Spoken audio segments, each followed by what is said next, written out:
Hey gang, I'm just recording a short video for one of our clients, Adam Rice, who asked about a little bit of help creating a brand. He's working on his brand kit. So I thought that I'd take this opportunity to just film a little video that I think a lot of you guys might get some value out of. So basically, at Athena, I believe we created $1 million brand in very little time and no money spent.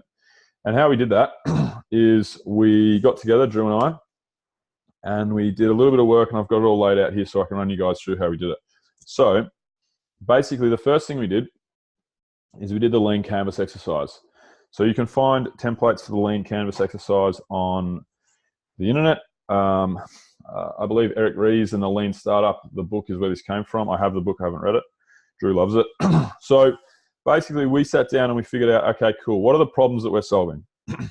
What are our solutions to those problems? What are our key metrics inside of our business? What's our unique value proposition? As you can see, this is how we started to come about the idea of giving back life. What are our unfair advantages? And then importantly for your brand is what channels are we going to communicate on and what customer segments are we talking to? So the way that you communicate as a brand is going to be very different if you know that your customer segment is going to be people, say you're a retirement home, you have a retirement home company with 5 different branches across Australia. Your messaging is going to be very different to if you sell dick pills via e-commerce on Instagram. Bad example, probably didn't need to use the dick pills example, but or you're at the beard club, for example, on Instagram. Your messaging is going to be very, very different depending on who your customer segments are. So take that into account first. I won't really touch on that very much, but that was very important for us. So the next thing we did is we went out and we thought, okay, we need to find our brand values. So this is the best resource that I've found on the internet. This is Lisa Furs. She has, and I'll put this in the comments, she has a list on her blog here of 200 brand values. So we went in as co-founders and we said, okay, cool, let's go through this list and let's mark down every one of these values that basically somewhat aligns with what we're trying to do. So we went through abundance, yeah, acceptance, maybe not so much, accessibility, accountability, accuracy, bravery, yeah, maybe a little bit. Entrepreneurs are brave, you can put that one down. If you scroll through, you'll find things like freedom. Freedom was huge for us. Entrepreneurship, obviously, that's going to be a massive one for us. Organization was there for us a little bit. Personal development was there for us. So there's 200 brand values there. So there's a lot to work through, and we actually ended up with about 30. So I would recommend going through. If you want to redo your brand or get your brand a little tighter, you can do this exercise. I would go through, if I had a business partner, I would go through together with them, or you can go through it yourself and just list out the 30, whatever it may be, 10, 20, 30 values that somewhat align with your brand. Once you've done that, the next step is to figure out which of those brand values are actually the most powerful for you. So how Drew and I did this is we took those 30 values and we went and we gave ourselves 10 minutes and we went through and we rated them out of 5, I think, 5 or 10, but let's say it's 5. We rated them out of 5 as 5 is the most powerful. So once we'd finished that exercise, we went back, we put our scores together, and we found actually that most of what we did, we aligned, which was really great. But even if we didn't align, then it's cool. You might have one brand value that's a 5 for somebody and one brand value that's a 1 for somebody else, but that still might be one of your top 5 values when you put the score together. So it's a great way to do it. And what we came up with after we'd done our brand values, this is our brand kit. Now, it's actually our brand kit from a few months back, even though it says March. So I'm going to show you a little bit more about this in a second, but basically I'll skip through this part. But then we came up with our 8 brand values. So dreams, the power to change the world. We gave it a little subheading as well. Dreams, the power to change the world. Value, forever compounding. Education, providing best-in-class education. Freedom, the liberation from struggle. Happiness, smiles all around the world. Productivity, work hard, not smart. Positivity, a rising tide floats all boats. And entrepreneurship, the willingness to think different. So we have 8 brand values. Probably you want to have anywhere from 5 to 8. So that's how you find your brand values at the start of basically your brand kit. Okay, so the next thing we did is we figured out that, all right, cool, we've got our brand values. We have 8 of them. So how are we going to figure out what our brand tone of voice is? So I'm going to put this screenshot in the comments as well. So basically, we had a piece of we had don't know how to explain this. We basically had this overview of 10 different brand personalities to work with as well. So we did the same thing. Through process of elimination, we basically figured out that the Joker, the Dreamer, the King to a little bit of a degree, the Mother a little bit, Hero a little bit, and the Rebel were our brand personalities, but that's too many. So we whittled that down using the same formula. So Drew went away and he gave a score out of 5, and I went away and I gave a score out of 5.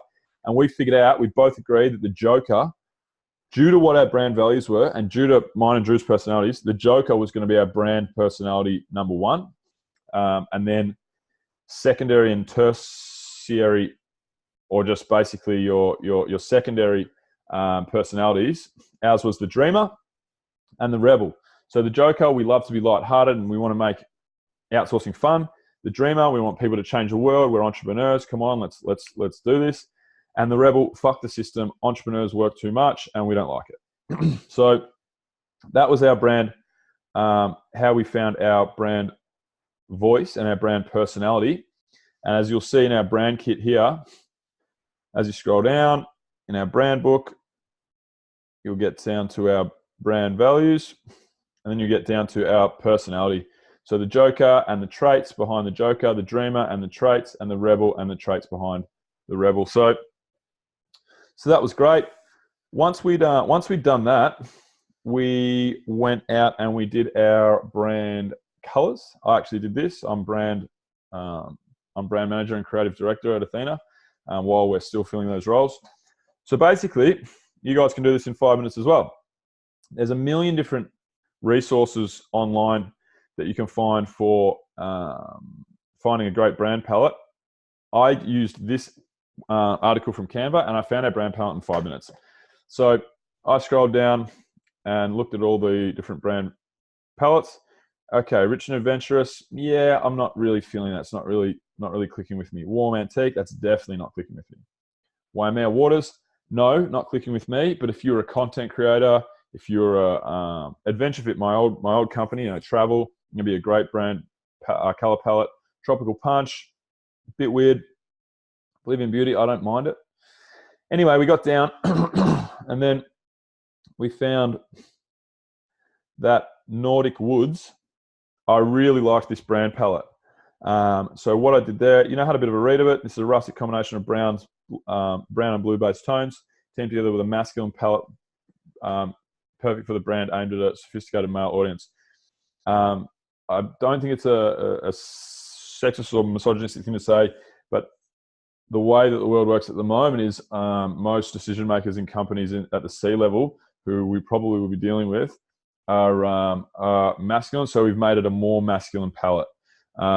Ladies, don't hate on me there. I think it's just unfortunately the way the world is structured at the moment.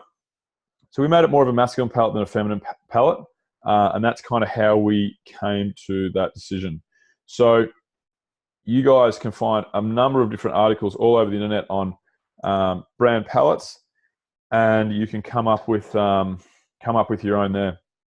So I took our brand palette and I went into Canva and I searched logos in Canva, and then over the course of about half an hour, I played around with the logos that are in Canva, and I just changed the color palettes until I found, here's our color palette. I put it in our brand kit, and I could have come up with anything, but let's see. Okay, so that's the green there. So let's go to, if I wanted to make this Athena's color palette, I would go like this.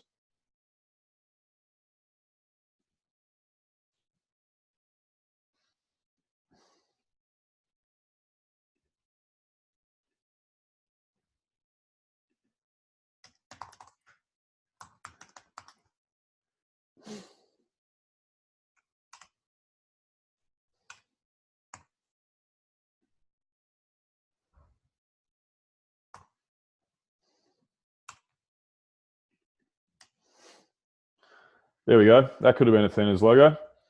That took me 37 seconds. And it's on point branding wise. So, but you want to take more time than that. But I'm just showing you how quickly these things can be done and how quickly they can look really, really, really amazing. So if you go back to our brand kit, so we've gone through brand book. Don't worry about this. I'll come back to this at the end. We've gone through our brand values. We've got down to our brand personality, and then we've gotten down to our logo. So we figured out the logo. We figured out our colors. We've added it to our kit. And then we've also worked on our fonts. So I'm not going to go into fonts and typography, but you guys can do the same thing. Find some resources online, some stuff that works with your brand. We've put it here in some applications so we can see what it actually looks like laid out on some stuff. And then that's that. This is our old brand kit. So our new brand kit actually has some new fonts. It also has use of our hashtag and how to use our hashtags and so on and so forth. So once we got to our brand values, then our brand personality, and then also whittled it down from there. We have our personality. Then we needed our why. So I'm going to go to this here. So last thing that you want to create is you want to find one paragraph that beautifully summarizes who you are and why you exist. So ours is the Greek god Prometheus created man from clay, but it was the goddess Athena that breathed life into them. At Athena Virtual, we exist to help give back life to entrepreneurs on both sides of the globe, changing the way we work, the ultimate freedom in the new economy. Athena, give back life. So what we did there is we tried to make it as powerful and as engaging as we can for our one sentence, basically our why. And then we broke it down even further. So you want to have a why, and then you want to have something that you can use as a hashtag or one short sentence, even a word that is your singularity, so to speak. And ours is give back life. Our secondary hashtags are hard work is for losers and the anti-hustle, but give back life is absolutely what we do, absolutely why we exist. So that's very, very clear for people and really easy for us to verbalize. So anyway, that's Athena. That's how we brought our brand to life, and hopefully you guys get some value out of it. I've shown this to lots of my creative friends, brand managers and creative directors and designers and so forth. And I believe that through a few articles online, through a little bit of work, through Canva, which costs $8 a month, I could have created the logo for free, actually, in fact. We've created $1 million brand, and we've actually saved ourselves $10,000 work. You know, this stuff would have cost $10,000 to do. You know, any designer or anyone worth their salt would have charged $10,000 for this work. So we were able to do it in the space of less than a day for the cost of $0.00. Anyway, I'm going to put all the links to everything in the comments, and if you guys got some value out of this stuff, let me know, and we'll do probably a webinar on this sometime in the future. But yeah, thought I'd throw it out there. Thanks, guys.